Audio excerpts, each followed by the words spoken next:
Programme में खुशामदीद। शाहज़ेब जिलानी, वसतुल्लाह ख़ान और ज़रार खोड़ो का सलाम कबूल कीजिए।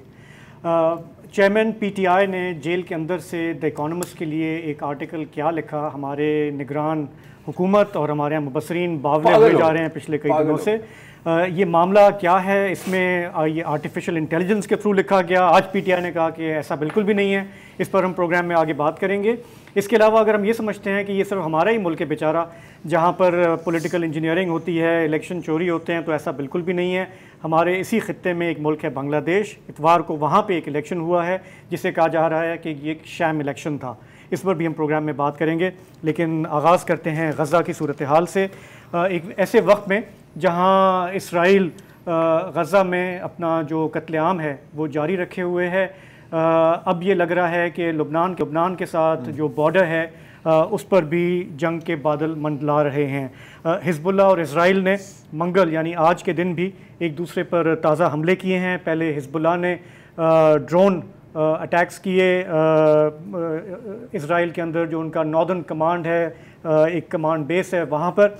उसके बाद जवाब में फिर इज़राइल ने भी कई एयर स्ट्राइक्स की हैं जनूबी लुबनान में। इसकी वजह यह है कि कल यकायक कशीदगी उस वक्त ज़्यादा बढ़ गई जब इसराइल ने एक हमले में हिज़्बुल्लाह के एक फील्ड कमांडर विसाम अल तावी को निशाना बनाया, उन्हें जान से मार दिया। ये पिछले 3 माह से जो ठकाठुकी चल रही है उसमें हिज़्बुल्लाह के मारे जाने वाले सबसे सीनियर कमांडर थे। उसके बाद ज़ाहिर है कि हिज़्बुल्लाह की जनाजे पे भी अटैक हुआ, हिज़्बुल्लाह की तरफ से जवाब आया। आज जब उनका जनाजा हुआ, तदफीन हुई, तो उसमें बहुत सारे लोगों ने शिरकत की। इज़राइल ने मज़ीद हमले किए और हिज़्बुल्लाह के 3 मज़ीद जो अरकान हैं उनको हलाक किया है। हिज़्बुल्लाह का अब ये कहना है कि ये जो टारगेटेड किलिंग्स कर रहा है इज़राइल हमारे लोगों की, इसके बाद अब जंग में तातुल नहीं आएगा बल्कि आप तेज़ी देखेंगे। देखिए, 2 चीज़ें होती हैं। यही चाहता है इसराइल 100%, ठीक है, ये तो क्लियर है। इस पर हमने पहले भी बहुत बार बात की है कि यही चाहता है ताकि जंग मज़ीद फैले, क्योंकि ये पागल है, खूनी दरिंदा है। अच्छा, क्यों चाहता है? देयर इज़ वन रीज़न, इसलिए कि गज़ा में 95 दिन हो गए हैं, 5 ब्रिगेड पीछे हटाए गए हैं, उनकी जगह ताज़ा दम 5 ब्रिगेड जो हैं वो लाए गए हैं, आपके फेवरेट गोलानी ब्रिगेड समेत, ठीक है। लेकिन वो जो हैं काबू नहीं पा रहे। अब प्रेशर बढ़ता जा रहा है। कहाँ 99% इसराइली 8 अक्टूबर को नेतन्याहू के इस मौक़िफ़ के साथ थे कि इसराइल को सफ़ा हस्ती से मिटा दिया जाए। आज 63% एक सर्वे हुआ है, 63% इसराइली जो हैं वो कह रहे हैं तू तो निकल, हम देख लेंगे। इस पर भी हम आते हैं। हाँ। इस पर आते हैं तो उसको तवज्जो हटाने के लिए और अपनी लिंगर ऑन करने के लिए अपनी जितने मर्जी लोग मर जाएं, कोई नए माहौल। और वो तो चाहता है ना कि अमेरिका इसमें दाखिल हो। जो अमेरिका वैसे इनफॉर्मली तो वैसे ही इस जंग का एक हिस्सा है, लेकिन वो चाहते हैं कि फॉर्मली इसमें दाखिल हो। 2 चीजें होती हैं, डिटेरेंस और एस्केलेशन, ठीक है। एस्केलेशन ये है कि मैं मुक्का बनाऊं, आपको मुक्का मारने की कोशिश करूं, आप छुरा निकालें, फिर मैं बंदूक निकालूं, राइट। एस्केलेशन, जिसको हमने मतलब ये मिलिट्री टर्म में कहते हैं एस्केलेशन लैडर। ऐसा नहीं है कि आपने एक फायर की तो मैंने एकदम 50 मिसाइल फेंक दिए, that is going out of it. और दूसरा है डिटेरेंस, ठीक है, कि आपको पता है कि अगर आप छुरा निकालेंगे तो मैं भी बंदूक निकालूंगा, तो आप छुरा नहीं निकालेंगे। हिज़्बुल्लाह की स्ट्रेटजी अभी एक लो इंटेंसिटी डिटेरेंस की रही है, राइट। इजराइल हमले करता है, वो रिटेलिएट करते हैं लेकिन ज़्यादा बढ़ाते नहीं है, इस उम्मीद में शायद कि इजराइल के हमले रुक जाएंगे, लेकिन ऐसा नहीं हो। इसराइल खुद उन्हें ड्रैग करना चाह रहे हैं। आज मैं एक इजरायली स्पोक्स पर्सन का बयान सुन रहा था जिसने कहा, आपको याद है जॉर्ज बुश ने कहा था प्रीएम्प्टिव स्ट्राइक, वो इसको इन्वोक कर रहे हैं कि हम जानते हैं, हम उनको खबरदार कर रहे हैं, लेकिन किसी भी वक्त हम प्रीएम्प्टिव स्ट्राइक्स मज़ीद बढ़ा सकते हैं। मतलब अपनी तरफ से आप खुद ही तय करके आप इसको बढ़ा सकते हैं।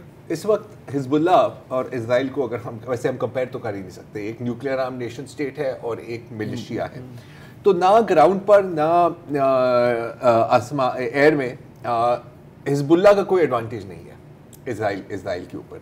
हिज़्बुल्लाह का एक एडवांटेज सिर्फ यही है कि वो बॉर्डर पर है और आपको तंग कर सकते हैं, राइट। इसीलिए इजराइल ने बार बार उनको कहा है कि नहीं, आप एक डीमिलिटराइज जोन, बफर जोन दें। हाँ, पीछे हटें। अब अगर हिज़्बुल्लाह ने ये दे दिया, इसका मतलब है कि जो भी उनके हाथ में कार्ड्स हैं वो आपने इसराइल को पकड़ा दिए हैं, तो ऐसा होगा नहीं। तो अगेन एस्केलेशन चल रही है। एक वैसे एक बड़ी मज़ेदार चीज़ है, क्योंकि हम अब हिजबुल्लाह की बात कर रहे हैं तो थोड़ा सा यमन की भी बात करनी चाहिए। तो अंसारुल्लाह का जो तर्जुमान है वो BBC अरबी पर आए और BBC अरबिक BBC के अंदाज में जैसे वो उनको कॉर्नर करने की कोशिश करे थे। बड़ा एक मज़ेदार सवाल पूछा कि यार आप इतने दूर हैं गजा से, आप क्यों ये कर रहे हैं? क्या आपको किसी ने कहा है कि आप ये करें? मतलब कि आप कहें ना कि ईरान ने ये बिल्कुल ये सब कुछ ईरान कर रहा है। उसका जवाब यार फैंटास्टिक है।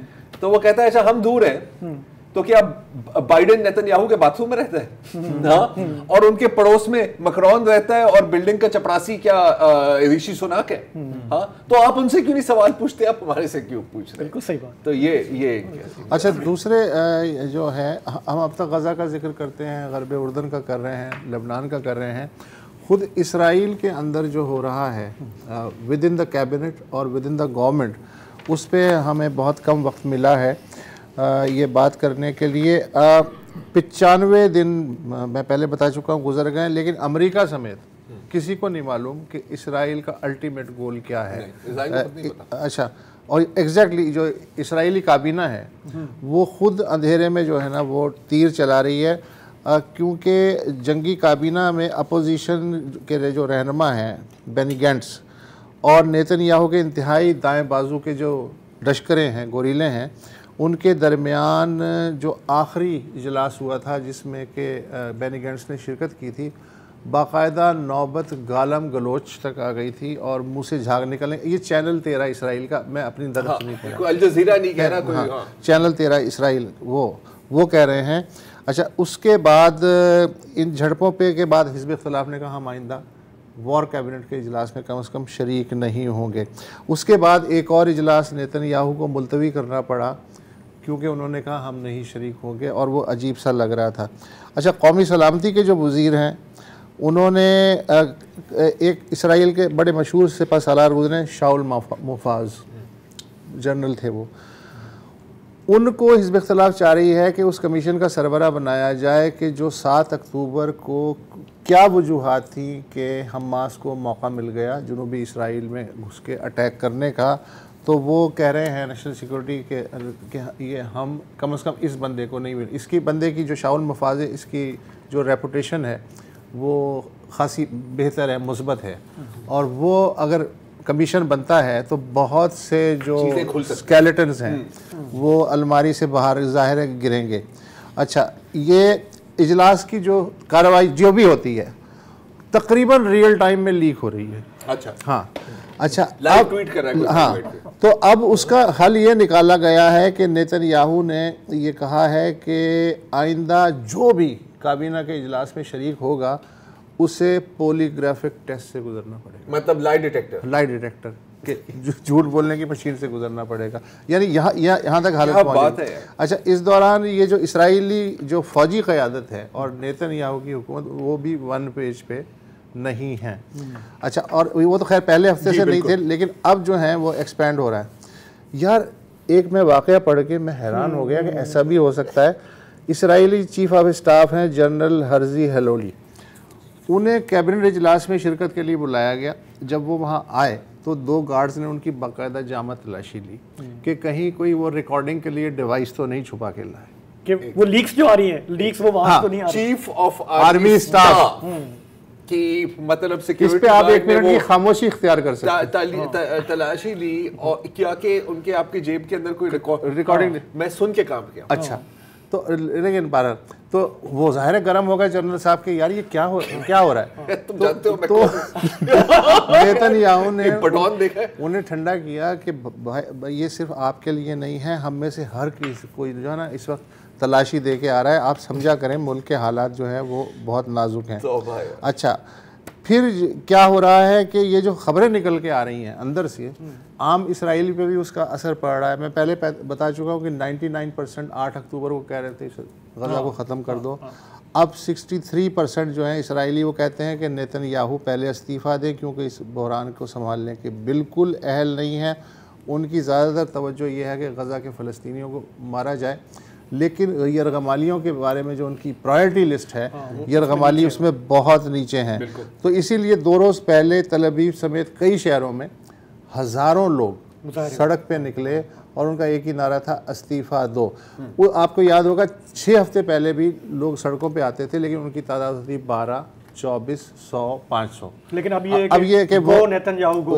अच्छा, ये सिर्फ कैबिनेट का हाल नहीं है, कनेसेट जो इसराइली पार्लियामेंट है उसमें भी जूता फुल चल रहा है।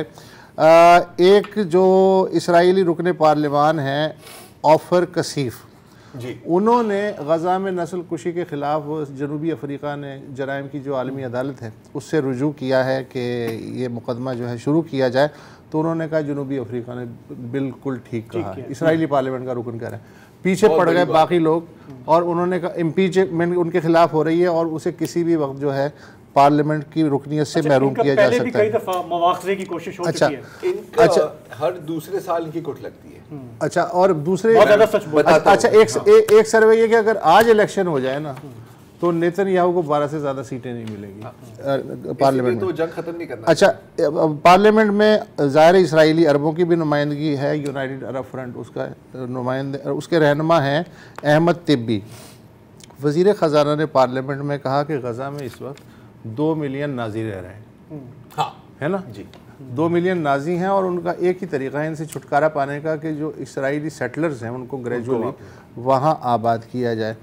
तो अहमद तिब्बी साहब जो हैं उन्होंने कहा कि भाई साहब बात यह है कि आज से 80 साल पहले हिटलर जर्मन यहूदियों के बारे में एग्जैक्टली यही कहता था, उस पर फिर गालम गलोच शुरू हो गई। तो अंदर ये चल रहा है उनके मामले। तो वो यही कह रहे हैं कि जब तक जंग चलती रहेगी मेरी हुकूमत चलती रहेगी। बिल्कुल, ये ऐसा ही ऐसा ही मतलब शेर पे सवार हो गया, अब वो उतरेगा तो क्या, कैसे उतरेगा? उतरेगा तो घर जाएगा। अच्छा, अब ये देखिए ना यार, ये भी एक खूबसूरती है। हमें है तो वैसे टेक्निकली तो जमहूरियत है, लेकिन आप देख लो कि एक बंदे के होने से क्या फर्क पड़ सकता है। Think about that for a moment. ये एक थीम है, ये मेरा ख्याल है कि वापस भी आएंगे, इस पे वापस भी आएंगे। ये जो ऑफर कासिफ की आपने बात की ना, ये बड़े एक इंटरेस्टिंग कैरेक्टर है तो यहूदी बाय रिलीजन, लेकिन इनका जो पार्टी है ये अरब जॉइंट, ये ज्यादातर अरब पार्टी है, जॉइंट लिस्ट पार्टी। और ये वो उन बड़े 1-2 ही होते हैं इस तरह के हर मुल्क में, बिल्कुल ही क्रैक, बिल्कुल ही चरिए, राइट। आई मीन सब लोग एक साइड पे खड़े हुए हैं, ये दूसरी साइड पर खड़ा होगा, मतलब फिर भी you have to respect it. और इसकी ना हर दूसरे साल तीसरे साल इसकी सही कुट लगती है। जैसे कि 2021 में जब ये जो अगेन यहूदी आबादकारों को ईस्ट जेरूसलम, जी ये ले ईस्ट जेरूसलम में सेटल किया जा रहा था, शेख जरा में, राइट। तो इसने जाकर वहां पर मुजाहरे में शिरकत की, तो वहां पर पुलिस ने इसकी सही कोटास लगाई, शर्ट वर्ट फाड़ा, सब कुछ, लेकिन फिर भी भाई लगा हुआ। हाँ, लेकिन अगेन अब देखो, क्रेडिट पे क्रेडिट इज ड्यू, लेकिन अब ये भी हमें समझने की जरूरत है कि ये एक माइनॉरिटी भी नहीं है, एक माइनॉरिटी की माइनॉरिटी है। लेस देन 1% भी बहुत है यार, मैं तो कहता हूँ 0.1% है। जैसे कि अब एक और, जैसे आप इजरायली फौज की आप बात करें, ठीक है, वैसे तो आप उनके सारे टिकटॉक देख रहे होते हैं, हाँ जी देखें हमने 10 बच्चों को कत्ल किया हुआ, फिर नाचने लग जाते हैं, यहाँ इस घर को मैं तबाह कर रहा हूँ, या मैं अपनी बीवी के साथ रहूंगा, इस घर को मैं तबाह कर रहा हूँ अपनी 5 साल की बच्ची का। आई मीन इट्स कंप्लीट, मतलब जेनोसाइड बीइंग डॉक्यूमेंटेड, हाँ उनसे ही। और इजराइल में आपको पता है कि जनरली सबको फौज में सर्व करना होता है, कुछ एक्सेप्शंस होती हैं, और कभी कभी 1-2 लोग कहते हैं कि नहीं जी मैं इस किस्म की कत्ले आम में मैं शामिल नहीं हो सकता। और इस बार मैं ख्याल के पिछले माह की बात है शायद, टाल मिटनिक एक इजरायली दारुल हुकूमत टेल अवीव के शहरी हैं, और उनको जाहिर है कि 18 साल की उम्र हुई तो उन्होंने कहा कि जी आप भी आए, फौज में भर्ती हो। तो उसने कहा नहीं, क्योंकि इस तरह मतलब कत्ल को नहीं रोका जा सकता, और आप जो कर रहे हैं वो गलत है, और मैं रिफ्यूज कर रहा हूं। तो उसको 30 दिन के लिए मिलिट्री प्रिजन में भेजा गया। अच्छा, ये जो है ये इसका थोड़ा सा नजरियाती इशू है। जब शरीन अबू अकील को कत्ल किया गया था तो ये उनके हक के में मुजाहिरों में भी इन्होंने शिरकत की थी, और इनको भी, अगर इनका ट्विटर अकाउंट भी है, उसमें नीचे अगर आप देखें सिर्फ जो उनको रिप्लाईज मिलती हैं ना हिब्रू में ट्रांसलेट करके, तो वो मैं दोहरा भी नहीं सकता यहाँ पर, जो इतनी हेट डायरेक्ट होती है। अच्छा ये बहुत कम होता है। अच्छा एक तुमने जर्नल का भी मैं अभी आ रहा हूँ वहाँ पे। ये होता बहुत कम है। कुछ देखिए अब जैसे अमेरिकन मिलिट्री में एक होती है कॉन्शियंशियस ऑब्जेक्टर कि यार मैं नजरियाती तौर पर मैं इसको नहीं मानता तो मैं कर रहा हूँ। इजराइल में ऐसी गुंजाइश नहीं है। जो ऑर्थोडॉक्स हरेदी जूस हैं उनको एक हासिल है एग्जेम्पशन अकीदे की बुनियाद पर। उलमाए कराम फौज में नहीं जाते। हाँ इस साल में ये सिर्फ दूसरा है जिसने रिफ्यूज किया है। एक ने मई या मार्च में रिफ्यूज किया था, उसके अपने कोई चीजें थी। लेकिन अगर आप थोड़ा सा तारीख में जाएं तो बड़ी मजेदार एग्जांपल्स आपको मिलती हैं। एक वक्फा लेते हैं तो फिर उस पर बात।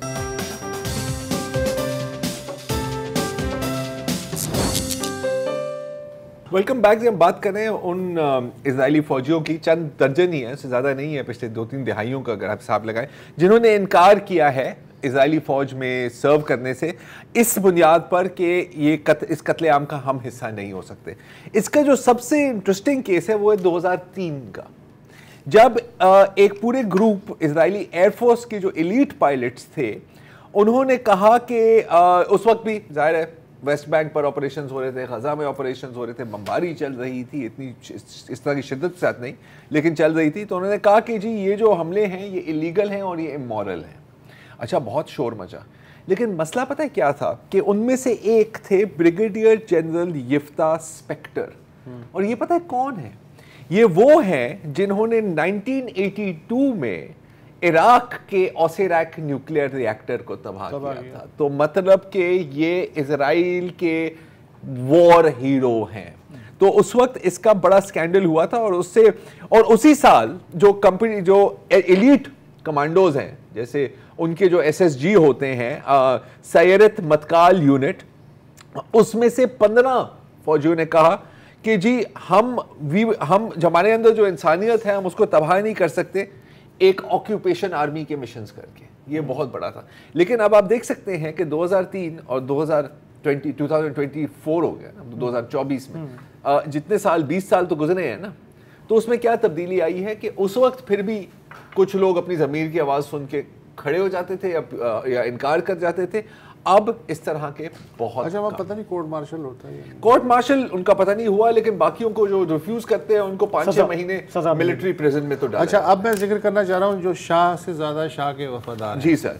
यानी वेस्टर्न मीडिया, बिलखुसूस अमरीकी मीडिया, दी इंटरसेप्टर को तो आप जानते हैं, बहुत ही शरारती किस्म का NGOs हैं और वो खोज निकालते हैं। Digital media platform. हाँ डिजिटल मीडिया प्लेटफॉर्म। और वो अंदर की खबर लाती हैं, जब हमें पसंद आती है तो हम इंटरसेप्टर का हवाला देते हैं, पसंद नहीं आती है तो इग्नोर कर देते हैं, कहते हैं ये तो वो है फॉरेन एजेंट हैं। अच्छा उनका जो ताज़ा सर्वे है उन्होंने न्यूयॉर्क टाइम्स, वाशिंगटन पोस्ट और द लॉस एंजलिस टाइम्स के 1000 से ज़ायद जो मज़ामीन हैं वो उठाए पिछले 6 हफ्ते की कवरेज के हवाले से। ठीक है, फिर उन्होंने कहा कि जो बाज़ इस्तिलाहात और अल्फाज हैं वो किस किस तरीके से इस्तेमाल हुए हैं। मोटे मोटे 5-6 जो अल्फाज हैं ये सामने स्क्रीन पे ये कुछ नज़र आ रहा है। ये नासा का नक्शा नहीं मैं बता देता हूँ उर्दू में, उसके बाद आप फिर इसको इंटरप्रेट कर लीजिएगा। एक लफ्ज़ है जी स्लॉटर, यानी ज़िबा कर देना, बर्बाद कर देना। ये स्लॉटर जो लफ्ज़ है इसराइली मुतासरीन के लिए 60 दफ़ा और फ़लस्तीनियों के लिए 1 बार इस्तेमाल हुआ है। यानी इसराइली 60 दफ़ा स्लॉटर हुए हैं और फ़लस्तीनी का है 1 ही दफ़ा स्लॉटर हुए। अच्छा फिर एक लफ्ज़ उसने चुना मैसेकर, कत्लेआम। जी इन तीनों अखबारात में 1100 के लगभग जो न्यूज़ आर्टिकल्स हैं उसमें मैसेकर का लफ्ज़ इसराइली हलाकशुदगान के लिए 25 बार और 120 बार। अच्छा इसमें 120 बार और फ़लस्तीनियों के लिए 4 बार इस्तेमाल हुआ है। अच्छा इसी तरह हॉरिफिक जी यानी दहशतनाक सूरत हाल फ़लस्तीन के लिए 4 बार जी और इसराइल के लिए 36 बार के इसराइल के ख़िलाफ़ जो हुआ वो बड़ा हॉरिफिक है और फ़लस्तीनियों के ख़िलाफ़ जो हॉरिफिक है वो सिर्फ 4 दफ़ा ही हुआ है, ज़ाहिर है।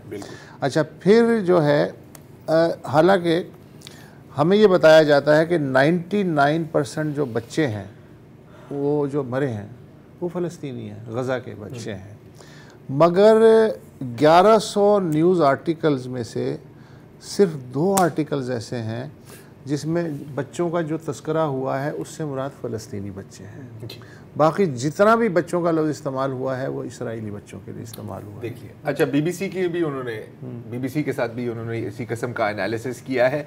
कत्ल, इजरायली 101 बार कत्ल हुए हैं, फ़लस्तीनी 1 बार कत्ल हुए हैं। मैसेकर, कत्लेआम 22 बार इजराइल के लिए इस्तेमाल किया, 1 बार इस्तेमाल किया गया फ़लस्तीनियों के लिए। और स्लॉटर्ड, ज़िबा करना 20 बार इजराइलियों के लिए और फ़लस्तीनियों के लिए ज़ीरो। बीबीसी के लिए जी, बीबीसी उन्होंने, इंटरसेप्ट ने उनका भी एक एनालिसिस किया है।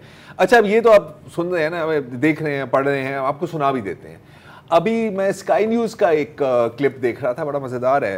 वेस्ट बैंक में हस्बे मामूल इजरायली पुलिस ने एक वैन पर फायरिंग की और एक 4 साल की छोटी नन्ही सी बच्ची को शहीद कर दिया।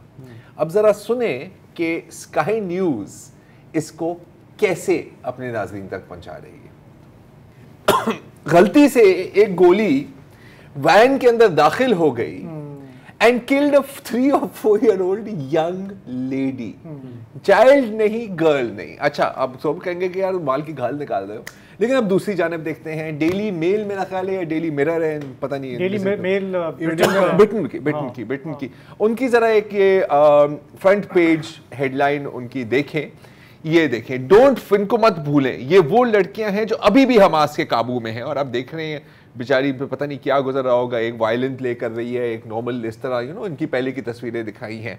अच्छा, इसमें कहीं ये जिक्र नहीं है कि ये लड़कियां चारों की चारों जो है बिल्कुल हमास की कैप्टिविटी में है, लेकिन वो इसलिए क्योंकि ये इजरायली फौजी हैं जो गजा के इर्द गिर्द जो टावर्स हैं जिसके ऊपर मशीन गन्स हैं, इनका काम था उन्हें पोस्ट करना। और इसको और इनकी आपको कोई 5, 6, 7, 8 टिकटॉक वीडियोस भी मिलेंगी जब फ़लस्तीनियों पर बमबारी हो रही थी तो ये उनको सेलिब्रेट कर रही थी। तो मतलब कि आपकी और इनकी उम्र, इनमें से कोई की उम्र 18 है, कोई 19 है, कोई 20 साल की है।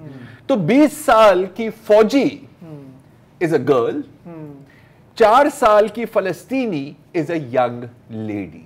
ये आप फर्क देख रहे हैं? हाँ, बड़ा बहुत खूबसूरत है जिस तरह ये लोग अपना काम करते हैं ना।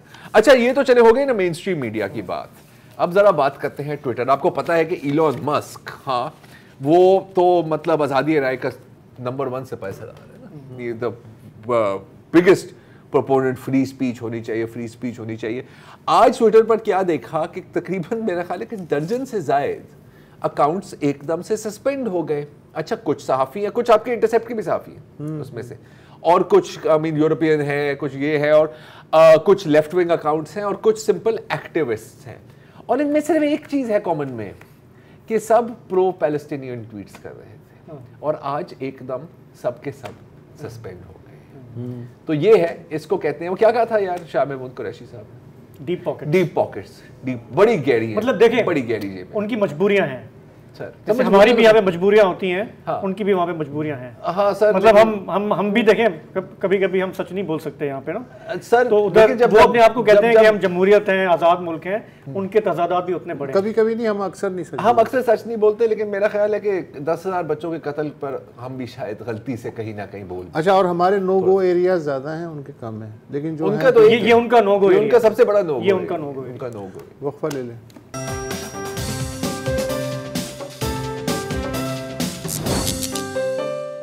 प्रोग्राम में वापस खुशामदीद। आगे चलकर बात करेंगे बांग्लादेश के शैम इलेक्शन की, लेकिन पहले यहाँ पर चलने वाले एक नॉन इशू का जिक्र करते हैं। क्या आइए, आपका टाइम थोड़ा सा जी, तो अपना मजबूरी है कि पहले हमें अपने दाखिली मामलात की भी बात करनी है। तो आपको पता ही है कि द इकोनॉमिस्ट में एक मजमून छपा जो कि मंसूब था चेयरमैन PTI से, जो कि जेल में हैं।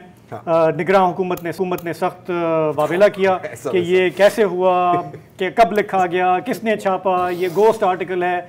और उसके बाद से ये जो तनाज़ा है ये चलता ही जा रहा है। तो पहले ख़बर ये आई, बल्कि इमरान खान साहब से मंसूब ये बयान आया कि कल जब वो अडियाला जेल में थे, उन्होंने सहाफ़ियों से बात की। उन्होंने कुछ सहाफ़ियों को मुबैना तौर पर कहा कि मैंने ख़ुद नहीं लिखा था, मैंने पॉइंट्स डिक्टेट कराए थे, और फिर ये आर्टिफिशियल इंटेलिजेंस यानी कि मसनूई ज़हानत के ज़रिए उसको पीस टुगेदर किया गया। अब ये कोई अनहोनी बात नहीं है, माजी में भी हमारे बड़े बड़े लीडर्स जो शायद वैसे एक जुमला भी अंग्रेज़ी में सही खुद नहीं लिख सकते, उनके आर्टिकल्स जो हैं वो वेस्टर्न मीडिया में, अखबारों में छपते रहे हैं। घोस्ट राइटर उनके कॉलम लिखते रहते हैं, घोस्ट राइटर्स लिखते रहे हैं, लेकिन इस केस में बिल्कुल यही तरीका कि मैं अपने थॉट्स आपको बता रहा हूँ, आप लिख लें, मुझे दिखा दें, मेरे हिसाब से आप छाप दें, इसमें कोई अनहोनी बात नहीं है। मतलब कंप्यूटर घोस्ट राइट करे, ह्यूमन घोस्ट राइट करे। लेकिन चूंकि खान साहब की ज़बान बंदी है पिछले कई महीनों से, और ये आर्टिकल जब छपा है तो और निगरान गवर्नमेंट का जो रिएक्शन आया, तो जाहिर है कि इसकी जो क्या कहते हैं वायरलिटी और भी बढ़ गई। इकोनॉमिस्ट तो हैरान हो गया कि भाई इकोनॉमिस्ट की तो ईद हो गई ना यार। अब देखो वो मतलब 4-4 महीने लगाए चाइना के ऊपर रिसर्च करके वो आर्टिकल लिखता है, कोई घास ही नहीं डालता। यहाँ उनको पूरे साल की एंगेजमेंट मिल गई है। तो अब क्या चाहिए आपको?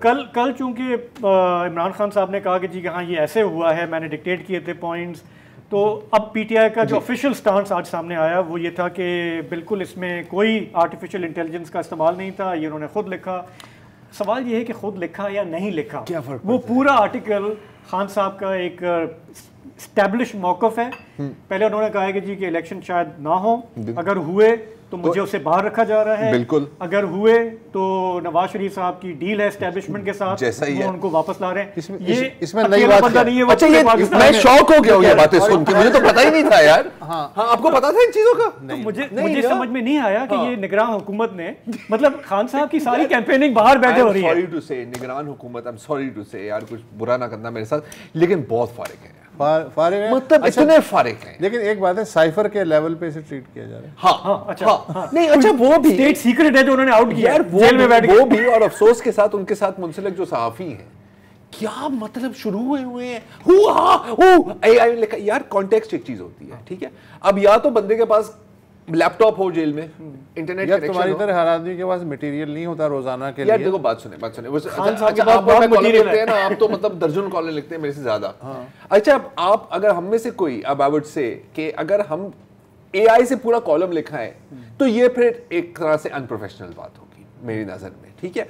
वो एक अलग बात है कि आप जैसे कॉलम लिखने के बाद मैं स्पेल चेक तो करता हूँ ना, एक दफा गलती हो जाए, ग्रामर चेक कर लिया। अगर आपने एआई के थ्रू सिर्फ ग्रामर चेकिंग करानी है, वो चले, फिर भी आप कह सकते हो कि चलो एक एडवांस्ड स्पेल चेक आपने कराया। लेकिन यहां पर सिचुएशन बिल्कुल मुख्तलिफ है ना बॉस। बंदा जेल में है तो वो क्या करेगा? अच्छा, लोग कह रहे हैं कि उसने स्मगल आउट कैसे किया। मैंने कहा लोग पागल हो गए यार। इफ आई एम असैसिनेटेड, गलत या सही, भुट्टो साहब ने जो आखिरी किताब लिखी थी, वो कहा यह जाता है कि वो अपने डेथ सेल में उन्होंने जो है कागज के पुर्जों पे लिख के वो जो भी आता था मुलाकाती उसे दे देते कि भाई ये साइड पे कर दो। तो इसमें नया क्या हो गया? नया क्या हो गया? और देखो दूसरी बात ये है ना यार कि देखो दो तरीके हो सकते हैं। मैं अबू कासिम हूँ, आप मेरे वकील हैं या जो भी है, मैं आपको 10-12 बुलेट पॉइंट्स दे देता हूँ कि यार ये मेन चीज़ें हैं। हालांकि आपको बुलेट पॉइंट्स की जरूरत ही नहीं है, आप मेरे पिछली जो 5-6 तकरीर हैं वही उठा के आप उनको रिवर्ट करके भेज दो। अच्छा, वो आपने इंसान के थ्रू किया या एआई के थ्रू किया, क्या बड़ी बात है। और दूसरी बात है कि अगेन फारिग निगरान जो हमारे हैं, हर नॉन इशू को आपने खुद ही पागल हुए ना, इग्नोर कर दो तो क्या हो जाएगा यार। मुझे तो लगता है ये पहली निगरान हुकूमत है जो एआई है जो आर्टिफिशियल इंटेलिजेंस पे। सर ए है, आई का किसी को गारंटी नहीं है। आर्टिफिशियल है, इंटेलिजेंस की गारंटी नहीं है। सॉरी, पहले जब मैंने देखा ये सारा बहस मुबासा चल रहा है तो मैंने कहा यार हो सकता है कि खान साहब बोले कि मैंने ये लिखा ही नहीं है, फिर तो बहुत बड़ी खबर बनती है ना। फिर आप द इकोनॉमिस्ट को पकड़ेंगे भाई ये क्या सीन है। लेकिन वो कह रहे हैं भाई ये मैं ऑन कर रहा हूँ, ये मेरा ही है। अब एग्जैक्टली मैंने हाथ से लिखा, पेन से लिखा, पेंसिल से लिखा, कंप्यूटर पे लिखा, तू कौन है? व्हाट डज इट मैटर यार। एंड दूसरी बात है ना यार कि ये आप सिर्फ अपनी कमजोरी को एक्सपोज कर रहे हैं। अब मैं निगरान हुकूमत से मुखातिब हो रहा हूँ, स्पेशली जो उनके जो तर्जुमान हैं ऑफिशियल एंड यार, हो सकता है उनसे किसी ने पूछा हो कि भाई ये क्या हो रहा है यार, वो अपनी सफाइयां देने के लिए हर 20 मिनट के बाद उस पर ट्वीट करने की क्या जरूरत है। अच्छा, इकोनॉमिस्ट को भी मजे आ गए। उन्होंने कभी नहीं देखा कि इकोनॉमिस्ट ने एक ही स्टोरी को हर 1.5 घंटे के बाद ट्वीट कर रहे हैं। कंजर्वेटिव है वो, किसी ने कहा वो ट्रोल कर रहे हैं पाकिस्तानी। तो सही है ना यार। देखो भाई, ट्रोल आप उस वक्त होते हो जब आप रेडी हो ट्रोल होने के लिए ना, जब आप खुद कहो ना कि आओ मुझे मार, तो ये तो खुद अपने आप को टारगेट बना रहे हैं। भाई उन्होंने आर्टिकल लिखा है, सही है। अब इस आर्टिकल में सिर्फ एक चीज पता लगती है कि उनका मौकफ तब्दील नहीं हुआ। He stands by. जिन लोगों अगर किसी को कोई तवक्को थी कि 6-7 माह जेल के बाद थोड़ा सा शायद वो इवॉल्व करे, तो वो वहीं पे इवॉल्व या कॉम्प्रोमाइज या आप इसको जो भी लफ्ज इस्तेमाल करें, तो वो तो क्लियर नहीं है। अब इसके अलावा इसमें कोई खबर नहीं है। तो मतलब सोलंकी साहब जो इसके पीछे पड़े हुए हैं, मुझे समझ नहीं आ रही क्यों पड़े हुए हैं। नहीं तो ये बाकी जो लगे हुए हैं, कोई लगा हुआ है ये तो इकोनॉमिस्ट हो गया। अच्छा, बड़े क्लेवर या बड़ी क्लेवर। देखें, थोड़ा सा एम्पथाइज कर लें, एम्पथाइज करना उनके भी होगा। कान पकड़े जाते हैं ना आगे हाँ, कि आप क्या कर रहे हैं, हाँ, आपने आपके होते हुए ये क्या हो रहा है, मुल्क की बदनामी हो रही है। हालांकि उनको जो पूछ रहे हैं सवाल, उनको ये पता नहीं है कि सारी दुनिया को पता है क्या हो रहा है, सारी दुनिया doesn't care. No one cares। क्योंकि लोग ये कह रहे हैं कि आपने अगर तय कर लिया है कि आपने अपने मुल्क को लेके जाना है किसी खड्डे में, या जा तो भी। हम बाहर से समझा सकते हैं, आपको रोकेंगे नहीं, आप बिस्मिल्लाह करें ले जाएं। ये भी तो हो सकता है ना कि जैसे यहाँ एक फ़ोन आ जाता है, भाई ये खबर नहीं चलेगी, तो हम मान जाते हैं कि नहीं खबर चलेगी। हो सकता है इकोनॉमिस्ट के साथ भी इन्होंने ये कोशिश की हो और फिर उन्हें धचका लगा हो कि यार हो सकता है। ये तो, और उस वक्त पता चला यार ये तो बाहर का ये तो कोई और है यार। रिसाला बाहर का है। ये तो मतलब लालू खेत से नहीं छाया होता। एनीवे पॉइंट बीइंग कि अगेन आई मीन अब मैं भूल गया हूँ मैं क्या कहने वाला। नहीं देखिए जो उम्र का मैं ये तकाज़ा कह रहा हूँ कि हम बजाय इस बहस में उलझने के कि ये आर्टिकल कैसे लिखा गया, बंदा ऑन कर रहा है, खत्म हो गई बात। उसका जो कंटेंट है भाई थोड़ा उस पर भी तवज्जो दे दो, वो क्या कह रहे हैं, वो क्या कह रहे हैं। देखो इतनी चिंता ना हुकूमत को है ना खान साहब को है। अभी मुझे कोई 9:30 के करीब एक फ़ोन आया, अच्छा। एक चैनल से कि जी 2 मिनट चाहिए। मैंने कहा बताओ। कहने लगी आप मुझे ये बताएं कि क्या कोई बंदा जेल में बैठ के कुछ लिख के बाहर भिजवा सकता है। मैंने कहा यार ये ज़िंदगी में मैंने बहुत सारे सवाल सुने। सीरियसली वो सवाल करना चाह रहा। मैंने कहा यार मतलब ये कि मैं पहले सोच तो लूँ कि इसका जवाब क्या देना है। पहले मैं सवाल को समझूं तो सही। अच्छा नहीं अब अगेन ना यार ये जो होता है ना कि मुल्क बदनाम हो गया, यार जितना आपने बदनाम होना था आप हो गए हैं, राइट। अब कोई फर्क नहीं पड़ता और किस दुनिया की आप बात करें, किस वेस्टर्न वर्ल्ड की आप बात करें जिसको परवाह होगी, यार आप देख नहीं रहे कि वो गजा में क्या कर रहे हैं, उस पे खामोश है। आपको क्या ख्याल है कि एक अनफ्री और अनफेयर इलेक्शन पे वो पागल हो जाएंगे? यार आप स्टेट डिपार्टमेंट की आप बयानात देखें जब पाकिस्तान के बारे में पूछा जाता है, या आप यूके के पर इतनी एक लूक वार्म होती है। अच्छा बांग्लादेश की इलेक्शन के ऊपर बड़े सख्त बोला है कि ये फ्री है ना फेयर है। यहाँ पर जरूर है कोई ना कोई पीछे कोई डील है ना कि आप इतने खामोश हैं। उसकी वजह तो ये क्या फर्क? उसकी वजह है कि चाइना और जो इंडिया है वो उसे कह रहे हैं कि उनका इंटरनल मैटर है। तो कहेंगे देखो ट्रेंड अगर आप ग्लोबली देखें तो ट्रेंड तो यही है ना यार। आप इस खित्ते में देखें, इट इज डेमोक्रेसी, नाम नेहाद डेमोक्रेसी है, लेकिन उसके पीछे अथॉरिटेरियनिज्म है। देखिए ये सब चीज़ें जो है ना, ये भी जो कंट्रोवर्सी चल रही है, ये इलेक्शन से 1 माह पहले आप देख रहे हैं कि हमारे यहाँ ना कोई ढंग की कैंपेनिंग हो रही है, ना कुछ, एक गुमगू की कैफियत है। अभी भी लोग यही पूछ रहे हैं कि भाई इलेक्शन होगा, ठीक है। अच्छा हमने कई इलेक्शन भुगताए हैं, मुझे नहीं याद पड़ता कि इतना कि इलेक्शन से 1 महीना लिटरली, अब 1 महीने से भी कम हो गया, 1 महीने से कम, ठीक है ना। आज क्या है, 9 तारीख है ना, 9 तारीख, और आप ये हालात चल रहे हो कि किसी को कुछ पता नहीं। अच्छा जो वो बंदा जो शायद कह रहा है कि मैं चौथी दफ़ा बनूंगा प्राइम मिनिस्टर, वो घर से भी नहीं निकला अभी तक, ठीक है ना। तो देखो बॉस, देखो ये यकीन की आखिरी मंजिल है। हाँ, ये कॉन्फिडेंस कि मैं घर में रहूंगा और मैं फिर भी जीत देखो यार जब नो बिड टेंडर होता है ना, आपको पता है कि इसी कंपनी को कॉन्ट्रैक्ट मिलना है, तो फिर इश्तेहारात पे पैसे खर्चने का क्या फायदा? क्या हम वर्चुअल इलेक्शन कर सकते हैं? यार मैं तो कहता हूँ अभी से ही रिजल्ट अनाउंस कर दो, इतने पैसे आप बचाओगे यार, लोगों का कीमती वक्त जो लोगों को छुट्टी दे दो। तो ये तो हमारे मुल्क के हालात हैं, लेकिन शैम इलेक्शन एक और मुल्क में भी हुआ है रिसेंटली। एक ब्रेक लेते हैं, वापस आते हैं तो बात करते हैं बांग्लादेश की।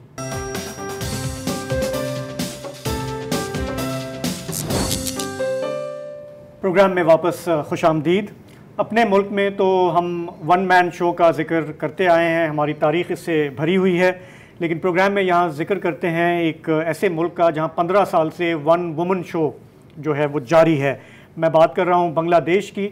इतवार को वहाँ एक इलेक्शन हुआ, तवक्को के ऐन मुताबिक शेख हसीना इलेक्शन जीत गई।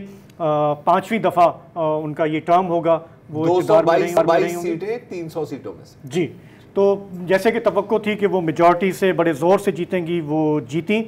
अब बांग्लादेश का ये है मामला कि इसे लंबे अरसे तक बास्केट केस कहा जाता रहा दुनिया में, लेकिन सन 2009 में जब शेख हसीना ने इलेक्शन जीता, इक़्तिदार में आई, तो उसके बाद दुनिया ने देखा कि वहाँ पे कुछ सियासी इस्तेहकाम आया, माशी तरक्की हुई, उनके फॉरेन एक्सचेंज रिज़र्व्स बढ़ते गए, उनकी एक्सपोर्ट लेड इकॉनमी जो है उसमें ग्रोथ आती गई। हमने वहाँ पे देखा कि सोशल इंडिकेटर्स वहाँ पे बेहतर हुए, फैमिली प्लानिंग की बात हो, और यूँ बाज़ लोग ये भी कहते हैं कि उन 15-20 सालों में कोई 2.5 करोड़ लोग गुर्बत से निकले बांग्लादेश में, और उसे एक मिसाल के तौर पे देखा गया दुनिया में कि इस तरह से तरक्की होती है। हमारे यहाँ भी पाकिस्तान में 12 आपने सुना होगा हालिया बरसों में कि हमारे जो सियासतदान हैं, स्कॉलर्स हैं, वो ये मिसाल देते हैं कि वो मुल्क जो कि बिल्कुल पीछे था हमसे आज़ाद हो गया और अब वो हमसे आगे निकल गया है। लेकिन ये कहानी में जो ट्विस्ट आया वो यहाँ पे रजिस्टर नहीं हुआ है। तो जिसको शेख हसीना या उनकी गवर्नमेंट अवामी लीग सियासी इस्तेहकाम कहती आई, पता ये चला कि वो एक शख्सी आमरीत थी और उसमें उन्होंने अपोजिशन को बिल्कुल कुचल दिया। बिल्कुल जमात इस्लामी जो पार्टी है उसके जो ज़ईफ़ सीनियर रहनुमा थे उनको फांसी पे चढ़ा दिया गया। BNP जो अपोजिशन पार्टी है उनके रहनुमाओं को अरेस्ट किया गया, हज़ारों और करप्शन के केसेस लगाए गए, जो कि रिवायती हमारे यहाँ भी तर्ज अमल रहा है कि जब अपोजिशन को कुचलना हो तो करप्शन के केसेस डाल दें। तो इसी तरह जिस हमारे यहाँ आपको याद होगा कि एक साइबर कानून पास हुआ पीका के नाम से, जिसे इस्तेमाल किया गया क्रिटिक्स को कुचलने के लिए।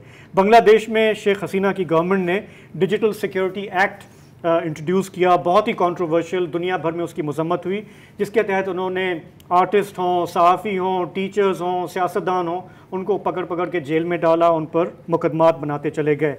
आहिस्ता आहिस्ता ये बांग्लादेश जो है ये वन पार्टी रूल की तरफ बढ़ता गया, और यही वजह है कि जो इतवार को इलेक्शन हुआ इसमें कोई जोश नहीं था, कोई जज्बा नहीं था, बल्कि इलेक्शन से काफ़ी पहले बहुत सारे लोग तो उठा के उन्होंने जेल में डाल दिए। अक्टूबर में वहाँ पे एक रैली हुई जिसमें बहुत सारा वायलेंस भी हुआ, और वो समझे वहाँ का 9 मई बना दिया वहाँ की गवर्नमेंट ने, 28 अक्टूबर, जिसके बाद कोई 10,000 लोग जो है उन्होंने जेल में डाल दिए। 28 अक्टूबर की मजम्मत करते हैं, ठीक है ना। हमारे फॉर्मूले जो है ना वो बहुत एक ही जैसे वो घिसे पिटे हैं।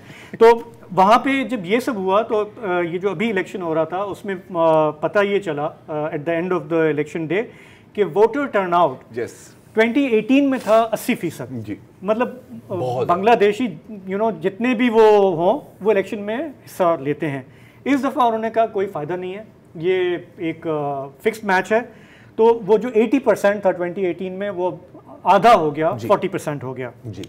और उसके बाद भी इलेक्शन जीतने के बाद हमारे यहाँ रिवायत है, पूरे हमारे खित्ते में ढोल ताशे नाच गाना कुछ नहीं देखा गया वहाँ पे, क्योंकि वहाँ का भी जो यूथ है जो पिछले 15 साल में जो वोटर बना है ना, उन्होंने कहा जी ये क्या सीन है, नो बिड टेंडर वही सीन, ठीक है ना। अच्छा, ये जो बाज़ लोग कहते हैं कि नहीं अगर तरक्की करनी है तो हमें डंडा चाहिए, हमें इस्तेहकाम चाहिए और उससे होगी। बांग्लादेश की स्टोरी हमें बताती है कि जब आप इतना शिकंजे में लेके चलते हैं चीज़ों को तो वो आपकी इकोनॉमी भी सस्टेन नहीं कर पाती। अब क्या हो रहा है बांग्लादेश की इकोनॉमी में कि वहाँ में महंगाई बढ़ रही है। नवंबर में वो तकरीबन 10% को छू कर रही थी। उनके ज़र मुबादला के ज़खायर जो कि अगस्त 2021 में 48 अरब डॉलर थे, वो अब गिरकर आधे हो चुके हैं, 20 अरब डॉलर पे आ गए हैं। उनका बैरूनी कर्जा जो है वो पिछले 8 बरस में बढ़ के दुगना हो चुका है। तो वहाँ के जो क्रिटिक्स हैं, जो एनालिस्ट हैं, वो ये कह रहे हैं कि अगर आपने सस्टेन करना है इसको, वहाँ की जो गारमेंट इंडस्ट्री की एक्सपोर्ट्स हैं ये हैं, तो आपने बुनियादी इंसानी हुकूक लोगों को देने होंगे। अब बड़ा सवाल ये है कि ये टर्म तो ये जीत गए, प्रिडिक्टेबल था, लेकिन आगे फ्यूचर जो है वो बांग्लादेश का उस पर बहुत बड़ा सवालिया निशान है। एक वजह उसकी ये भी है, वुसत साहब आखिरी सिर्फ बात, कि ये जो शेख हसीना साहिबा हैं जिनका ये वन वुमन शो चल रहा है, ये जब इनका ये टर्म पूरा होगा जो ये जीती हैं तो शी विल बी 81। और हमारे यहाँ वो पार्टियां जो शख्सियत के गिर्द घूमती हैं, वो फिर क्या बनता है उनका आगे इनका कोई नहीं है। सेकंड इनके हैं, इनकी एक बहन है जिनके बारे में कहा जाता है कि वो शायद एक्टिव हो ना हो, लेकिन इनके इर्द गिर्द भी जो है वो करप्शन के किस्से बहुत चल रहे हैं। और पार्टी में मेरी जो बात हुई है कुछ बांग्लादेशी सहाफ़ियों से, उन्होंने कहा जी इनके बाद कोई ऐसा लीडर नहीं है जो सबको एक्सेप्टेबल होगा, क्योंकि इन्होंने किसी को डेवलप ही नहीं होने दिया। सो ये अलमिया होता है ऐसी पार्टियों का, तो फिर जमहूरियत आ जाएगी। एज की बात यह कि महातीर मोहम्मद 94 साल की उम्र में वज़ीर आज़म बन गए थे। अच्छा, ये तो हो गया डेमोक्रेसी, इंसानी हुकूक वगैरह। वो जो दूसरा कैंप है ना कि यार इस्तेहकाम होना चाहिए, मेरी बात का गलत मतलब ना लिया जाए। साउथ कोरिया, मतलब एशियन टाइगर्स की हम बात कर लेते हैं, south Korea, Taiwan, Singapore, Vietnam, Singapore, Thailand और सबसे बड़ी मिसाल चाइना। क्या कहते हैं इनके बारे में? देखो इट इज एन आर्ग्यूमेंट, ये बहुत एक स्ट्रॉन्ग आर्ग्यूमेंट है। मैं ये कहूँगा कि देखें, आपने हर मुल्क के खित्ते के जो अपने यूनिक एलिमेंट्स हैं ना वो देखने होते हैं।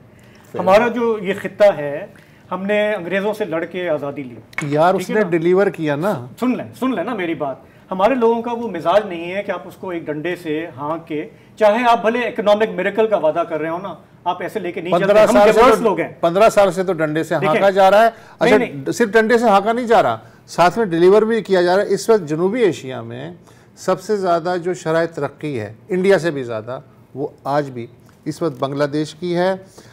चाइना के बाद सबसे बड़ी जो गारमेंट इंडस्ट्री है वो इस वक्त बांग्लादेश की है, और फीकस आमदनी 2009 से लेके आज तक 3 गुना बढ़ी है। तो यार ये जो एक आम बंगाली है वो कहता है यार ये इंसानी हुकूक जमहूरियत ठीक है यार, नहीं मिल रही, लेकिन ये मिल रहा है। लेकिन तो इसमें एक और सवाल भी आता है ना, विच इज़ के जैसे अगर आपने कहा ना कि 80% से 40% तक गई है, ये भी एक इंडिकेटर होता है। अच्छा, 40% तो ऑफिशियल है, कुछ मीडिया रिपोर्ट्स के मुताबिक ये 30% से ज़्यादा भी नहीं। अब मैं आई अंडरस्टैंड योर आर्ग्यूमेंट, और मतलब देखो मुझे तो डिलीवरी चाहिए, तो मैं ऊपर जो भी बिठाना है, किसको भी बिठाना है। हमारे बहुत से लोग ये कहते हैं, हमारे लोग बार-बार कहते हैं डिक्टेटर आ जाए, लेकिन यार हमें पानी दे दो, गैस दे दो, लेकिन डिलीवरी है, वो भी नहीं होता। वो भी नहीं होता। अच्छा, और वहां पे क्या हुआ है देखें, जो हमारे यहाँ भी मसला आता है, हमारे यहाँ भी सिविलियन लोगों ने भी डिक्टेटर बनने की कोशिश की, ठीक है ना। हम वहाँ पे क्या हो रहा है, अब सारी करप्शन, सारे इदारे एक शख्सियत के ताबे हैं, एक पार्टी के ताबे हैं। वहाँ पे अब लोगों का एतमाद जो थोड़ा बहुत बढ़ रहा था इकोनॉमिक उसकी वजह से, वो इरोड हो रहा है। आपकी यूथ जो है उसमें टॉलरेंस नहीं है। तो जब आप ये घुटन का माहौल करेंगे तो ये कैचअप करेगा, असर पड़ता है, ये असर पड़ता है। एक और असर जो पड़ता है ना कि अब बहुत लोग ये सवाल भी पूछ रहे हैं कि ये जो इकोनॉमिक डेटा आया है बांग्लादेश से, इस पर आप कितना यू नो, तो वही होता है ना कि जब आपने बिल्कुल सब कुछ कुचल दिया है, तो फिर एंड में आपके इर्द गिर्द वही लोग रहते हैं जो कहते हैं कि जी एवरीथिंग इज ग्रेट, जब तक आपके पैरों नीचे से कालीन कोई खींच ना ले। तो आई डोंट नो, तो बस ये है सबक हमारे आसपास जो कुछ हो रहा है उसका। फिलहाल हमारे प्रोग्राम का वक्त ख़त्म हो रहा है, कल आपसे फिर मुलाकात होगी। इजाज़त दें, खुदा हाफिज़, शब बख़ैर।